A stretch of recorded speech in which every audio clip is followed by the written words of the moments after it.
सूरत अल-बक़रा के 25वें रुकू का आगाज है। दूसरे पारे का ये 9वां रुकू है। इस रुकू की इब्तिदा हज से है। जब आप इस रुकू का तर्जमा और तफसीर सुनेंगे तो आपके जहन में हज के अय्याम, मिना, अरफात, मुज़दलिफा की बहारें होंगी।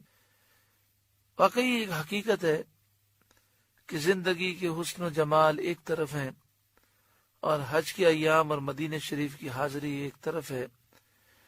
मदीने शरीफ की हाजिरी की तो क्या ही बात है, और मिना, अरफात, मुज़दलिफा में जो बहारें होती हैं, जो एक दफा देख ले बार बार ये बहारें याद आती हैं। और यहाँ तकलीफों में भी राहतें हैं, तकलीफों में भी लज्जतें हैं। हज में जिसे जितनी ज्यादा तकलीफ होती है उतना ही उसका हज ज्यादा यादगार होता है। क्या वो लम्हात होते हैं जब हाजी साहिबान मक्के से मिना जाते हैं और फिर मिना से अरफात जाते हैं। एक ही लिबास होता है, यानी हालत एहराम में एहराम की 2 चादरें होती हैं और हर तरफ लब्बैक की सदाएं होती हैं। फिर क्या वो मनाजिर होते हैं जब मैदान अरफात से हाजी साहिबान मुज़दलिफा जाते हैं और फिर मुज़दलिफा से फिर मिना आते हैं।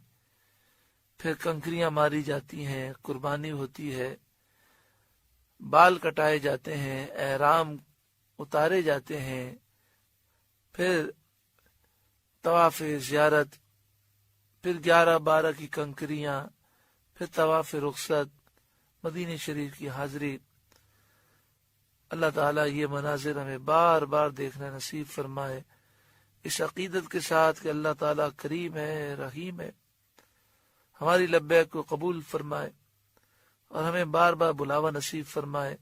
बावाज़ बुलंद मिलकर लब्बैक पढ़े। लब्बैक अल्लाहुम्मा लब्बैक, लब्बैक ला शरीक लक लब्बैक, इन्नल हम्द वन निअमत लक वल मुल्क ला शरीक लक। लब्बैक अल्लाहुम्मा लब्बैक, लब्बैक ला शरीक लक लब्बैक, इन्नल हम्द वन निअमत लक वल मुल्क ला शरीक लक। लब्बैक अल्लाहुम्मा लब्बैक, लब्बैक ला शरीक लक लब्बैक, इन्नल हम्द वन निअमत लक वल मुल्क ला शरीक लक। अल्लाह ताला हमारी लब्बैक को कबूल व मंजूर फरमाए। हमें हर साल अपने करम, अपने फजल से हज मकबूल मबरूर की सादत नसीब फरमाए। इरशाद फरमाया, अल हज अशहुर मालूमात, हज के कई महीने हैं जाने हुए। मालूमात यानी वो महीने मालूम हैं लोगों को।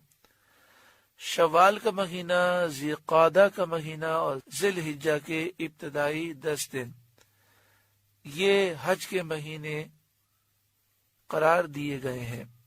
फमन फरद फीहिन्नल हज्ज, तो जो इनमें हज की नीयत करे, फला रफसा, तो ना औरतों के सामने सोहबत का तज़किरा हो, वला फुसूका, न कोई गुनाह हो, वला जिदाल फिल हज, और ना हज के वक्त तक किसी से झगड़ा हो।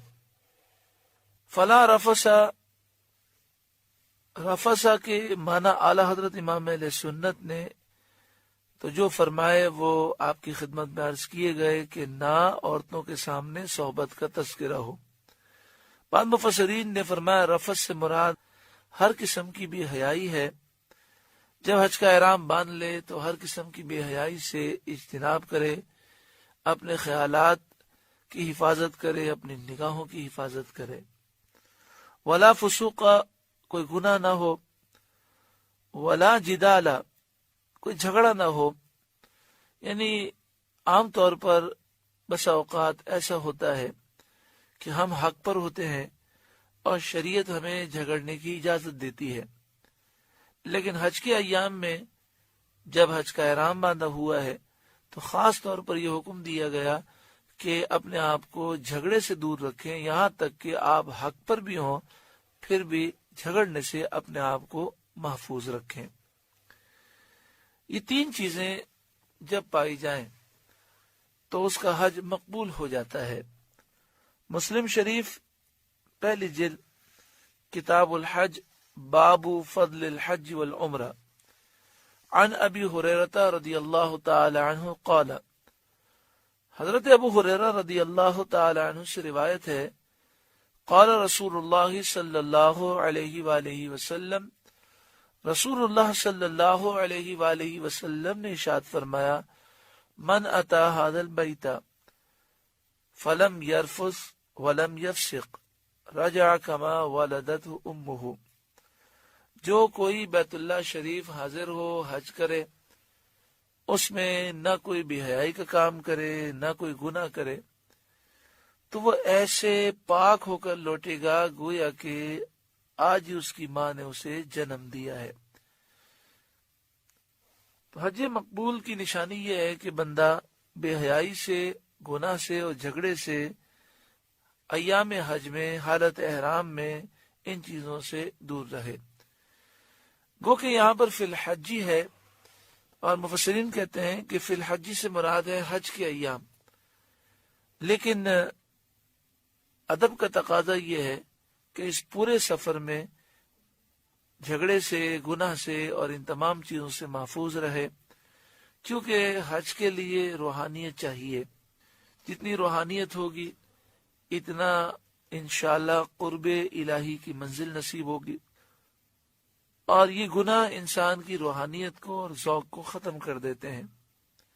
پھر جب حج سے کوئی شخص واپس آئے تو اس بات کا یقین رکھنا چاہیے کہ اللہ تعالیٰ نے اپنے کرم سے میرے سارے گناہ بخش دیے، اب کوشش کرنی چاہیے کہ دوبارہ گناہ نہ ہو، کیونکہ زندگی مختصر ہے، نہ جانے پھر کب یہ سعادت نصیب ہو۔